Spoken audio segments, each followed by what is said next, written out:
Hello' friends, আজি episode 6 1996 চনৰ পৰা 2020 চনলৈকে সাহিত্য একাডেমী বঁটাপ্ৰাপ্ত সাহিত্যিক আৰু গ্ৰন্থসমূহৰ বিষয়ে আলোচনা কৰিম, যিবোৰ আসাম গভৰ্ণমেণ্টৰ সকলো এক্সামত প্ৰায়ে আহি থাকে। লগতে স্কুলীয়া ছাত্ৰ ছাত্ৰীসকলো উপকৃত হ'ব পাৰিব বুলি আশা কৰিলোঁ। আহকচোন চাওঁ।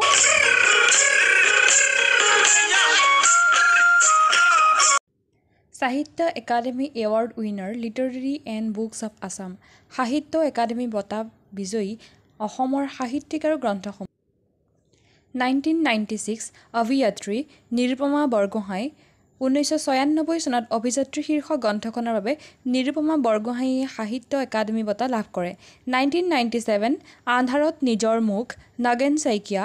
1997 চনত আন্ধাৰত নিজৰ মুখ শীৰ্ষক গ্ৰন্থখনৰ বাবে নগেন শইকীয়াদেৱে সাহিত্য একাডেমী বঁটা লাভ কৰে। 1998 আশীৰ্বাদৰ ৰং অৰুণ শৰ্মা। 1998 চনত আশীৰ্বাদৰ ৰং শীৰ্ষক গ্ৰন্থখনৰ বাবে অৰুণ শৰ্মাদেৱে সাহিত্য একাডেমী বঁটা লাভ কৰে। 1999 বিপন্ন সময় মেদিনী চৌধুৰী। 1999 চনত বিপন্ন সময় শীৰ্ষক গ্ৰন্থখনৰ বাবে মেদিনী চৌধুৰীয়ে সাহিত্য একাডেমী বঁটা লাভ কৰে। 2000 বাঘেটাপুৰ ৰাতি অপূৰ্ব শৰ্মা। 2000 চনত বাঘেটাপুৰ ৰাতি শীৰ্ষক গ্ৰন্থখনৰ বাবে অপূৰ্ব শৰ্মাদেৱে সাহিত্য একাডেমী বঁটা লাভ কৰে। 2001 এধানী মাহীৰ হাঁহি মহিম বৰা। 2001 চনত এধানী মাহীৰ হাঁহি শীৰ্ষক গ্ৰন্থখনৰ বাবে মহিম বৰাদেৱে সাহিত্য একাডেমী বঁটা লাভ কৰে। 2002 মহৎ ঐতিহ্য নলিনীধৰ ভট্টাচাৰ্য। 2002 চনত মহান ঐতিহ্য শীৰ্ষক গ্ৰন্থখনৰ বাবে নলিনীধৰ ভট্টাচাৰ্যদেৱে সাহিত্য একাডেমী বঁটা লাভ কৰে। 2003 অনেক মানুহ অনেক ঠাই আৰু নিৰ্জনতা বীৰেশ্বৰ বৰুৱা। 2003 চনত অনেক মানুহ অনেক ঠাই আৰু নিৰ্জনতা শীৰ্ষক গ্ৰন্থখনৰ বাবে বীৰেশ্বৰ বৰুৱাদেৱে সাহিত্য একাডেমী বঁটা লাভ কৰে। 2004 মানুহ অনুকূলে হীৰেন্দ্ৰনাথ দত্ত। 2004 চনত মানুহ অনুকূলে শীৰ্ষক গ্ৰন্থখনৰ বাবে হীৰেন্দ্ৰনাথ দত্তদেৱে সাহিত্য একাডেমী বঁটা লাভ কৰে। 2005 মৌন উঠমুখৰ হৃদয় য়েছেহি দৰ্জী ঠংচি। 2005 চনত মৌন উঠমুখৰ হৃদয় শীৰ্ষক গ্ৰন্থখনৰ বাবে য়েছেহি দৰ্জী ঠাংচিয়ে সাহিত্য একাডেমী বঁটা লাভ কৰে। 2006 চেনেহ জৰীৰ গাঁথি অতুলানন্দ গোস্বামী। 2006 চনত চেনেহ জৰীৰ গাঁথি শীৰ্ষক গ্ৰন্থখনৰ বাবে অতুলানন্দ গোস্বামীদেৱে সাহিত্য একাডেমী বঁটা লাভ কৰে। 2007 শান্তনু কুলানন্দন পূৰবী বৰমুদৈ।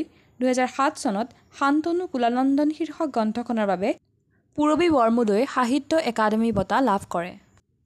2008 দেওলাংখুই ৰীতা চৌধুৰী। 2008 চনত দেওলাংখুই শীৰ্ষক গ্ৰন্থখনৰ বাবে ৰীতা চৌধুৰীয়ে সাহিত্য একাডেমী বঁটা লাভ কৰে। 2009 কথা ৰত্নাকৰ ধ্ৰুৱজ্যোতি বৰা। 2009 চনত কথা ৰত্নাকৰ শীৰ্ষক গ্ৰন্থখনৰ বাবে ধ্ৰুৱজ্যোতি বৰাদেৱে সাহিত্য একাডেমী বঁটা লাভ কৰে। 2010 অসমীয়া ৰামায়ণী সাহিত্য কথাবস্তুৰ আঁতিগুৰি কেশদা মহন্ত। 2010 চনত অসমীয়া ৰামায়ণী সাহিত্য কথাবস্তুৰ আঁতিগুৰি শীৰ্ষক গ্ৰন্থখনৰ বাবে কেশদা মহন্তই সাহিত্য একাডেমী বঁটা লাভ কৰে। 2011 এই অনুৰাগী এই উদাস কবিন ফুকন। 2011 চনত এই অনুৰাগী এই উদাস শীৰ্ষক গ্ৰন্থখনৰ বাবে কবিন ফুকনদেৱে সাহিত্য একাডেমী বঁটা লাভ কৰে। 2012 পাটকাই ইপাৰে মোৰ দেশ চন্দনা গোস্বামী। 2012 চনত পাটকাই ইপাৰে মোৰ দেশ শীৰ্ষক গ্ৰন্থখনৰ বাবে চন্দনা গোস্বামীয়ে সাহিত্য একাডেমী বঁটা লাভ কৰে।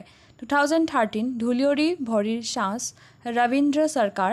2013 চনত ঢুলিয়ৰী ভৰিৰ সাঁচ শীৰ্ষক গ্ৰন্থখনৰ বাবে ৰবীন্দ্ৰ চৰকাৰে সাহিত্য একাডেমী বঁটা লাভ কৰে। 2014 মাৰিয়াম আষ্টিন অথবা হীৰা বৰুৱা অৰূপ কলিতা পতংগীয়া। 2014 চনত মৰিয়াম আষ্টিন অথবা হীৰা বৰুৱা শীৰ্ষক গ্ৰন্থখনৰ বাবে অৰূপ কলিতা পতংগীয়াদেৱে সাহিত্য একাডেমী বঁটা লাভ কৰে। 2015 আকাশৰ ছবি আৰু অন্যান্য গল্প কুলা শইকীয়া। 2015 চনত আকাশৰ ছবি আৰু অন্যান্য গল্প শীৰ্ষক গ্ৰন্থখনৰ বাবে কুল শইকীয়াদেৱে সাহিত্য একাডেমী বঁটা লাভ কৰে। 2016 মেঘমালাৰ ভ্ৰমণ জ্ঞান পূজাৰী। 2016 চনত মেঘমালাৰ ভ্ৰমণ শীৰ্ষক গ্ৰন্থখনৰ বাবে জ্ঞান পূজাৰীয়ে সাহিত্য একাডেমী বঁটা লাভ কৰে। 2017 মৰিয়াহলা জয়ন্ত মাধৱ বৰা। 2017 চনত মৰিয়াহলা শীৰ্ষক গ্ৰন্থখনৰ বাবে জয়ন্ত মাধৱ বৰাদেৱে সাহিত্য একাডেমী বঁটা লাভ কৰে। 2018 কালিলৈৰ দিনটো আমাৰ সনন্ত তাঁতী 2018 চনত কালিলৈৰ দিনটো আমাৰ শীৰ্ষক গ্ৰন্থখনৰ বাবে সনন্ত তাঁতীয়ে সাহিত্য একাডেমী বঁটা লাভ কৰে। 2019 চাণক্য জয়শ্ৰী গোস্বামী মহন্ত 2019 চনত চাণক্য শীৰ্ষক গ্ৰন্থখনৰ বাবে জয়শ্ৰী গোস্বামী মহন্তই সাহিত্য একাডেমী বঁটা লাভ কৰে। 2020 বেংছটা অপূৰ্ব কুমাৰ শইকীয়া 2020 চনত বেংছটা শীৰ্ষক গ্ৰন্থখনৰ বাবে অপূৰ্ব কুমাৰ শইকীয়াদেৱে সাহিত্য একাডেমী বঁটা লাভ কৰে।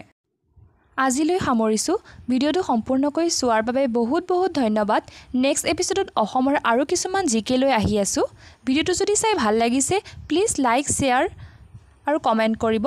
চেনেলটোত নতুন হ'লে ছাবস্ক্ৰাইব কৰি দিব। ধন্যবাদ।